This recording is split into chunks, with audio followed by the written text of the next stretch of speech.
Have you ever pondered about the origin of the term Wars of the Roses?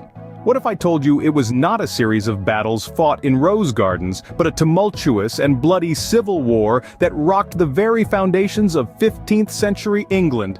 Our journey begins in the year 1455, the year which marks the inception of the Wars of the Roses. The roots of this conflict lie in the social and financial troubles following the Hundred Years' War, exacerbated by the weak, ineffectual rule of Henry VI. This power vacuum led to internal conflict between the nobles of the House of Lancaster, symbolized by the red rose, and those of the House of York, represented by the white rose. Thus, the stage was set for a series of battles that would span over 3 decades. The first significant battle took place at St. Albans in May of 1455. The Yorkists, led by Richard, Duke of York, emerged victorious, capturing King Henry and effectively taking control of the kingdom. However, the balance of power perpetually teetered between the two houses, leading to a series of power shifts. Fast forward to 1461, and the tides have turned in favor of the Yorkists. Edward, son of Richard, is crowned as Edward IV, marking the first time a Yorkist king sat on the English throne.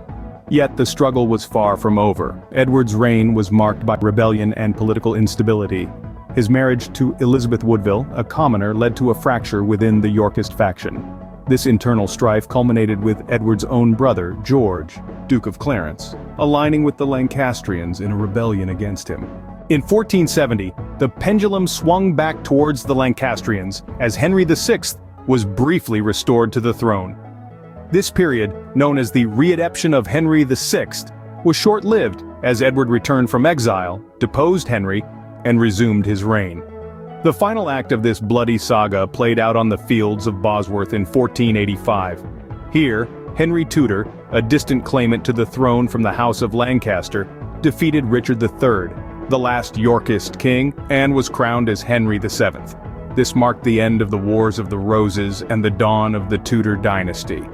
The Wars of the Roses, a series of battles fought not in rose gardens but on the fields, towns, and castles of England, brought about seismic shifts in the power dynamics of the kingdom. It was a period marked by power struggles, shifting loyalties, and political intrigue that had profound implications for the future of England.